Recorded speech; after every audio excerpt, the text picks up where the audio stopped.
ترمیم سے ناآشنا ہیں، ایک بند کمرے میں فیصلے کیے جا رہے ہیں جیسے 26ویں ترمیم کا انہیں نہیں پتا تھا، مسودہ نہیں پڑا تھا۔ تو عطر کاظمی صاحب کیا کہہ رہے ہیں، لہذا موجودہ حکمران عمران خان کو مائنس کرتے کرتے اپنی سیاست کو ختم کر چکے۔ عطر کاظمی صاحب نے کیا کہا ہے ایک پروگرام میں، سنیے۔ پیپلز پارٹی کسی چیز کو ریزسٹ کرے گی، وہ تھوڑا بہت ادھر ادھر کر کے اپنے معاملات ٹھیک کر لیں گے۔ ان کو بھی پتا ہے کہ اسی سسٹم کے اندر ہماری بقا ہے، اور اگر ہم نے اقتدار اگلی نسلوں میں منتقل کرنا ہے تو اسی طریقے سے ہوگا۔ اور ان کا جو کردار رہا ہے ہر قسم کی قانون سازی کے اندر، تو وہ 28ویں آئینی ترمیم سے ان کو کیا گلہ شکوہ ہو سکتا ہے؟ جو انہوں نے 27ویں آئینی ترمیم میں کیا، جو 26ویں آئینی ترمیم میں کیا، جو بلاول کا اس میں کردار ہے، جو زرداری صاحب کا اس میں کردار ہے، وہ پوری قوم کے سامنے پیکا قوانین جس طریقے سے یہ لوگ لے کے آئے ہیں، زرداری صاحب نے کیسے اس کے اوپر سائن کیا، باقی جو کچھ بھی ہو رہا ہے ملک کے اندر، اس میں پیپلز پارٹی کا حصہ نون لیگ سے زیادہ ہے۔ لیٹ می ریپیٹ دس، اس وقت ملک کے اندر اچھا ہو رہا ہے یا برا ہو رہا ہے، پیپلز پارٹی کا حصہ اس میں نون لیگ سے زیادہ ہے۔ اور 28ویں آئینی ترمیم کے اوپر مجھے پیپلز پارٹی حکومت سے علیحدہ ہوتی بھی نظر نہیں آتی، اور نہ ہی مجھے حکومت اس پوزیشن میں لگتی ہے کہ 28ویں آئینی ترمیم کے اوپر وہ پیپلز پارٹی کو تڑیاں لگائے گی۔ بھائی یہ آپس میں جو ہے ایک دوسرے کو سہولت کاری کرتے ہیں، ان کے مسائل کو اتنے بڑے نہیں ہیں اس وقت، ان کے مسائل جو ہیں وہ بڑے محدود ہیں، اور اگر مسئلے کو مزید محدود کر دیا جائے تو مسئلہ ایک ہی ہے، اور وہ ہے عمران خان صاحب کی سیاست۔ جب تک اس کا کاؤنٹر یہ کسی طریقے سے نہیں کر پاتے، یہ اسی طرح سسٹم کو لے کے چلیں گے۔ اور 28ویں آئینی ترمیم میں مجھے نہیں لگتا کہ پیپلز پارٹی کو ایک طرح سے جسے کہتے ہیں کہ بلڈوز کر دیا جائے گا اور ان کو دھمکیاں دے دی جائیں گی، ان کو سسٹم سے نکال دیا جائے گا۔ فار سم ریزن مجھے وہ ہوتا ہوا نظر نہیں آتا۔ پیپلز پارٹی یا نون لیگ ان دونوں کی حکومت ہے نہیں، حکومت تو ان کو لانے والے کر رہے ہیں۔ ایک عمران خان کا خوف ملک میں آئین شکنی اور قانون شکنی کی زندہ مثال بن چکا ہے، ان سے کسی بہتری کی توقع نہیں کی جا سکتی۔ ملک کو اگر جمہوریت عوامی مینڈیٹ کا احترام نہ کریں گے، عدالتوں کا احترام نہ کریں گے، تو پھر ملک میں ناانصافی اور بلڈوز یہی ظلم و ستم جاری رہے گا۔ ناظرین، اس موقع پر سلمان اکرم راجہ اور دیگر لیڈروں نے بھی کہا کہ اب ہم نہ نکلے تو پھر ہمارے بچوں کو گھر میں گھس کے مار رہے ہیں، دیواریں پھلانگ کے مار رہے ہیں، ہمیں مارا پیٹا جا رہا ہے، تو ہماری آئندہ نسلیں بھی ان کے غلام بن کے زندہ رہیں گے۔ دوسری طرف ناظرین، یہ بھی کہا جا رہا ہے کہ شفیع جان جو تحریک انصاف خیبر پختونخوا کے منسٹر ہیں، انہوں نے اپنے ایک ٹی وی ٹاک شو میں سما کے پروگرام میں کہا، اب ان کے یہ عمران خان کا ڈر نہ ہوتا تو پرائم منسٹر نے بھی استثنا لینا تھا، گورنر نے بھی لینا تھا، ایم ایل ایز نے بھی لینا تھا، ایم پی ایز نے بھی لینا تھا، CM نے بھی لینا تھا۔ اس لیے منع کر دیا، اگر وہ استثنا لے لیتے تو عمران خان کو بھی استثنا ملنا تھا، اس نے باہر آ جانا تھا، ان کا سارا پلان جو ہے وہ دھرم برم ہو جاتا تھا۔ یہ بڑی سمپل سی بات ہے۔ ان کا عام لوگوں کی جو دونوں ترمیم ہوئے ہیں 26ویں اور 27ویں، اس میں ان کو چیلنج کر رہا ہوں، ایک مجھے شک بتائے جو عام عوام کے لیے۔ ناظرین، اور عوام سے ان کا کام ہی کیوں، جب عوام نے ان کو ووٹ نہیں دیا۔ پیپلز پارٹی اور نون لیگ ان کی کیوں پرواہ کرے؟ 26ویں ترمیم بھی عمران خان کو اندر رکھنے کے لیے، 27ویں اس کو کرنے کے لیے، حکومت کو بے یار و مددگار کرنے کے لیے۔ دیکھنا یہ ہے کہ آنے والے دنوں میں پاکستان تحریک انصاف کو کس حد تک دیوار سے لگایا جاتا ہے، لیکن عوام نے یہ فیصلہ کر لیا کہ وہ حکمرانوں کے ان مظالم کے آگے سیسا پلائی ہوئی دیوار ہوں گے۔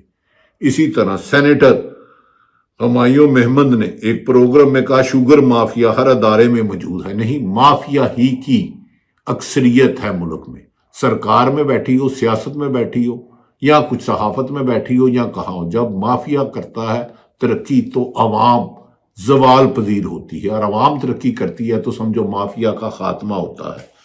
Senator Humayun Muhammad P T I کے ہیں، وہ کیا کہتے ہیں ان کی سن لیں۔ ہے کون سے لوگ جو شوگر میں، اچھا یہی لوگ ہر ایک چیز میں ہیں، ان لوگوں کی آئی پی پیز بھی ہیں۔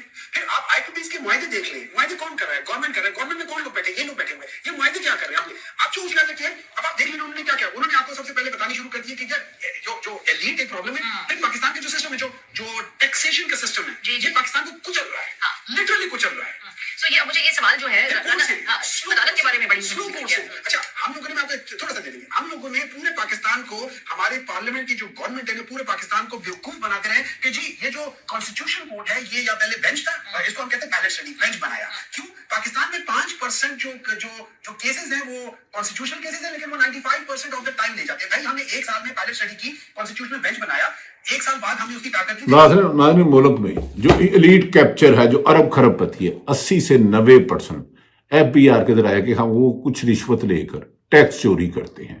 جب اشرافیہ ٹیکس سے بالا ہوگی اور سیلری پیشہ لوگوں پر ٹیکس کا بوجھ ڈالا جائے گا، ان سے پوچھیں کہ گریڈ 21 اور 22 کا افسر جس کی تنخواہ 3-4 لاکھ ہے، اس کا بچہ 10 لاکھ میں کیسے پڑھتا ہے؟ پھر عوام خربوں روپے انٹرسٹ ہر سال سود میں ہی دیں گے۔ اللہ تعالیٰ پاکستان کا حامی و ناصر ہو۔ پاکستان زندہ باد۔